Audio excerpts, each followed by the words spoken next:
RTP. Le damos la bienvenida a un amigo de esta casa.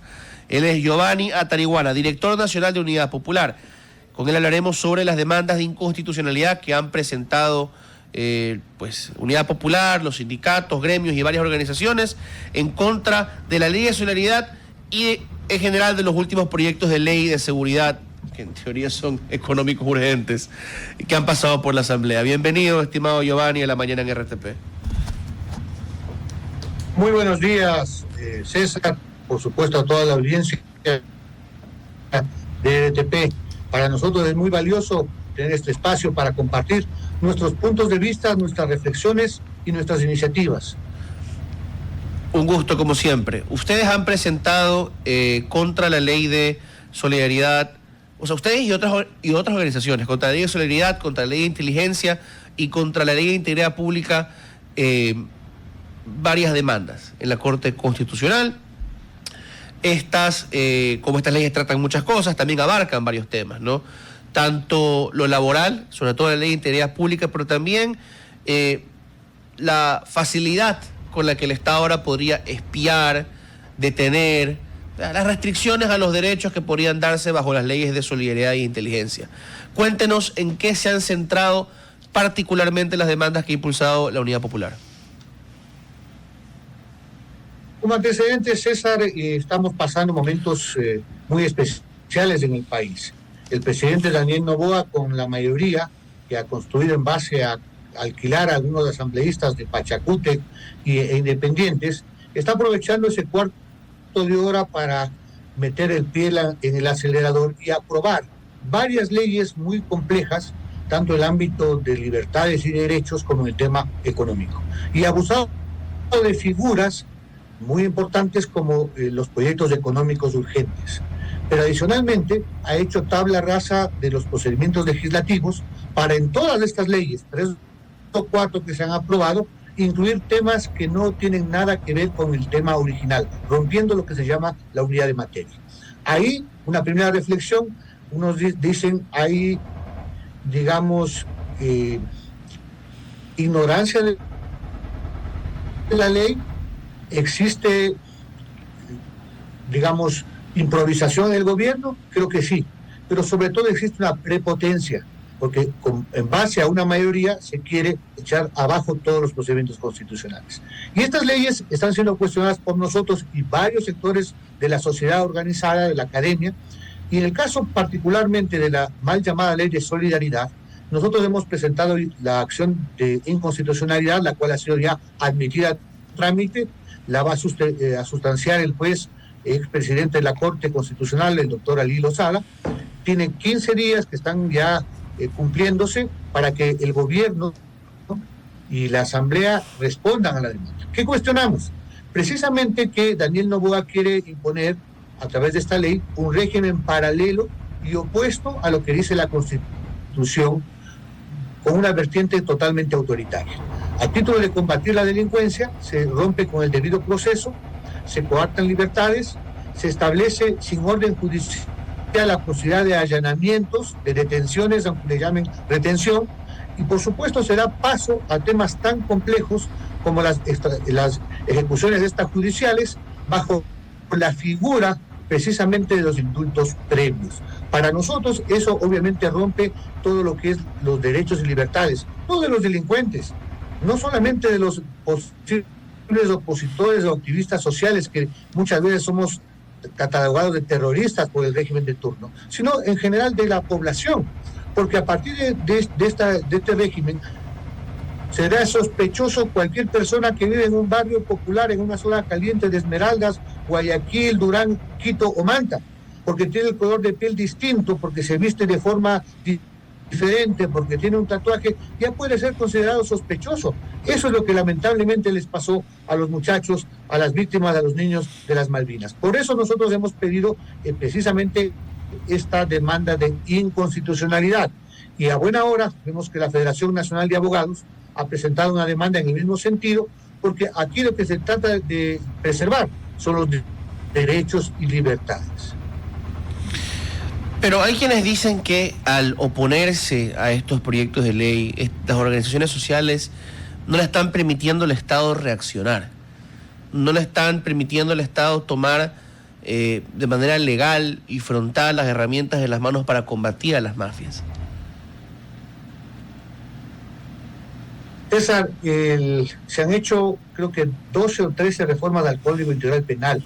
El pueblo le aprobó 7 preguntas al presidente Noboa precisamente para que no tenga pretexto en el combate a la delincuencia y cumpla con su labor.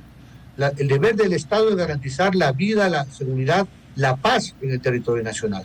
Pero lamentablemente no se están tomando medidas precisamente para aquello, y es un fracaso la política de seguridad.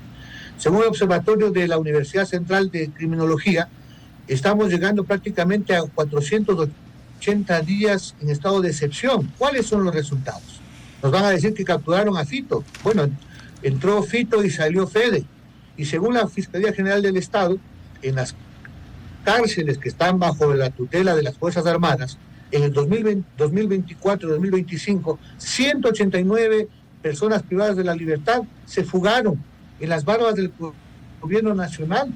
Pero adicionalmente no hay política pública que vaya a lo fundamental.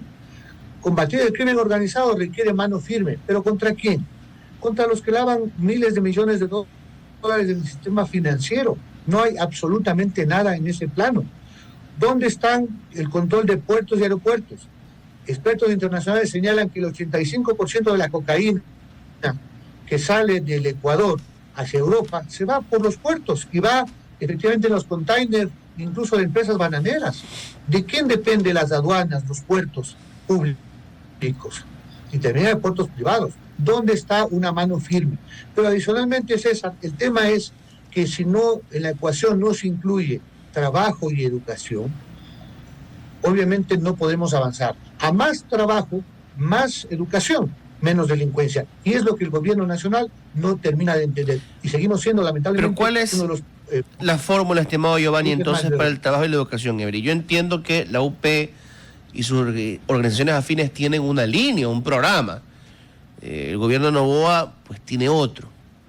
Y algunos aspectos de ese programa no los muestran todavía o no los vuelven a presentar por miedo, porque pueden ser un poco impopulares, o bastante impopulares.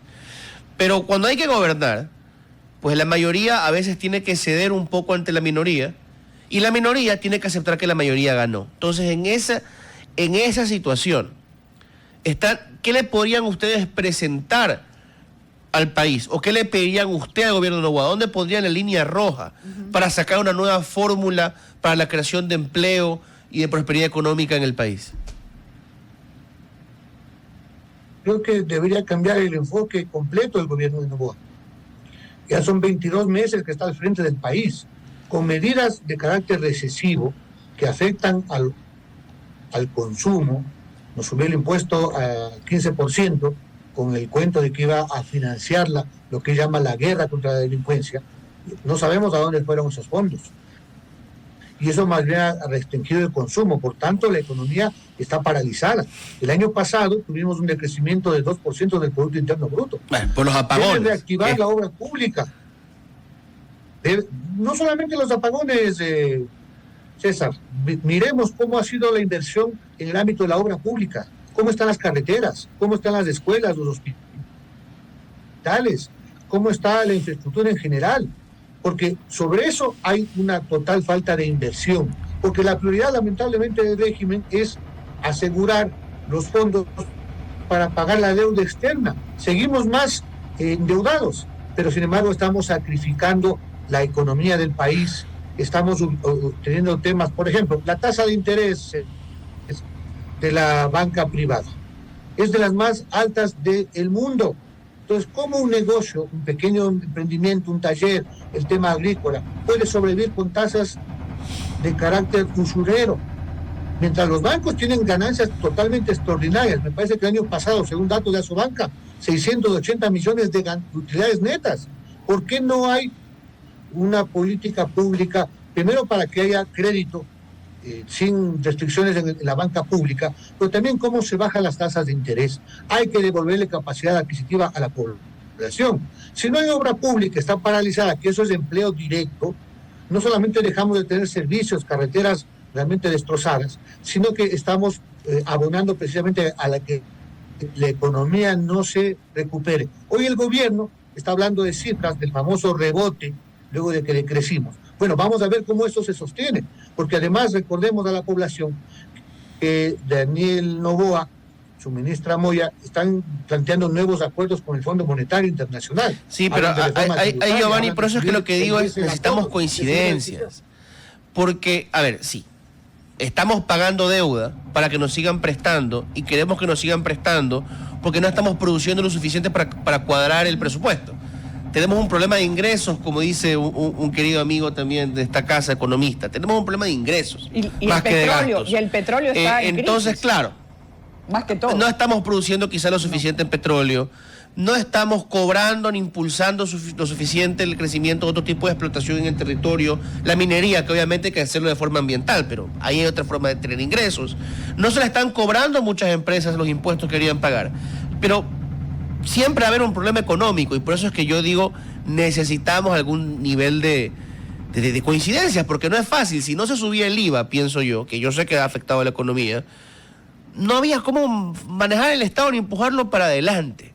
Entonces, ¿qué pueden hacer ustedes para plantearle un programa económico al país, pero centrado y atendiendo a las limitaciones que tenemos? Porque creo que es importante que ustedes también nos presenten un programa. Por supuesto, César, pero el tema empecemos transparentando las cosas como son. Es decir, estamos endeudándonos y entra, ¿qué? $1.000 millones del Fondo Monetario en la mañana y en la tarde se pagan al propio Fondo Monetario Internacional y quedamos más endeudados. Entonces es una deuda totalmente impagable. Aquí y a un precio muy alto, porque son medidas económicas, recortes en educación y salud, que de paso deberían estar declaradas ya hace rato en emergencia. Se habla de privatizaciones, pero veamos de dónde financiar. Hay que hacer todo lo contrario de lo que hace hoy el gobierno. Acaban de aprobar la famosa ley de integridad, que de paso también estamos planteando una acción de inconstitucionalidad. En la transitoria 13ª, una octava remisión de los intereses, multas y recargos de los grandes morosos del servicio de rentas internas. César, eso no es posible, es inaceptable para la población, porque estamos hablando de 4.000 millones de dólares que las grandes empresas, no los 82.000 deudores que dice el SRI, 500 empresas, cuyo ranking lo encabeza la corporación Noboa, 4.000 millones de dólares en deudas en firme, la mitad, y la otra mitad en litigio. Y obviamente la corporación Noboa, si se aplica esta ley que aprobaron de forma inconstitucional, ¿qué tiene que ver un perdón para los deudores? Pero ¿por qué no se han acogido ellos pública, sí, a previas instancias de condonación? Porque hemos tenido varias de la época de Rafael Correa, algunas. Yo creo que... Bueno, seguramente tiene que ver, César, con la prepotencia por un lado, y que finalmente al transcurso de los años, como siempre, les va a perdonar. Esta es la octava remisión que se da, pues. Lo hizo Correa, lo hizo Lasso, y hoy Noboa hace la segunda. Entonces, ¿cuál es la enseñanza para el pueblo ecuatoriano? Es decir, si se aplica esta ley, el señor Noboa, la corporación debe 97 millones desde el 2006. Le van a perdonar 63 millones de dólares. ¿A título de qué? Pero veamos otros temas. Cuando uno se atrasa en el plan de pagar el plan de telefonía celular, no pasan 48 horas y nos cortan el servicio, ¿no es cierto? Cuando uno se atrasa en una cuota del préstamo del banco, o por A o B no puede... Te cae el hacha enseguida. La cuota de la tarjeta. No nos perdonan un solo centavo. Pero si uno se mete en la página del SRI, en el ranking de deudas, ahí están, pues. Los bancos, los emisores de tarjetas de crédito, Correcto. Las dos grandes telefónicas privadas, ¿no es cierto? No es un tema más, ¿sabes? Las dos telefónicas privadas, ¿saben cuánto están litigando por no pagar impuestos? 130 millones de dólares. 9 horas con 32 minutos, no Giovanni. cobramos los impuestos. Se nos está acabando el tiempo, sí, pero estoy de acuerdo con usted. Y no solamente en eso. Las superintendencias que controlan, no existen. Y nosotros pagamos, si nos demoramos, nos caen encima, a veces nos coactivan. Pero cuando ellos no dan el servicio, no hay indemnización para el usuario. Yo estoy de acuerdo con usted. Y yo creo que eso es parte del acuerdo social, nacional sobre la economía que necesitamos. Pero el tiempo se nos acaba ya. El colega que toma la posta me quiere matar porque nos estamos cogiendo parte de su programa, así que me toca despedirme de usted. Muchísimas gracias, César. Solamente una invitación. El día de mañana vamos a estar en la Corte Constitucional junto a la convocatoria de la UNE, de servidores públicos, de abogados, de médicos y personal, para plantear esta demanda contra la famosa Ley de Integridad Pública. Cuando las cosas están mal, además de propuestas, vamos a concurrir a la Corte, pero también vamos a levantar la voz reclamando justicia. Muy bien. Muchas gracias, estimado Giovanni. Un buen día para usted nuevamente. RTP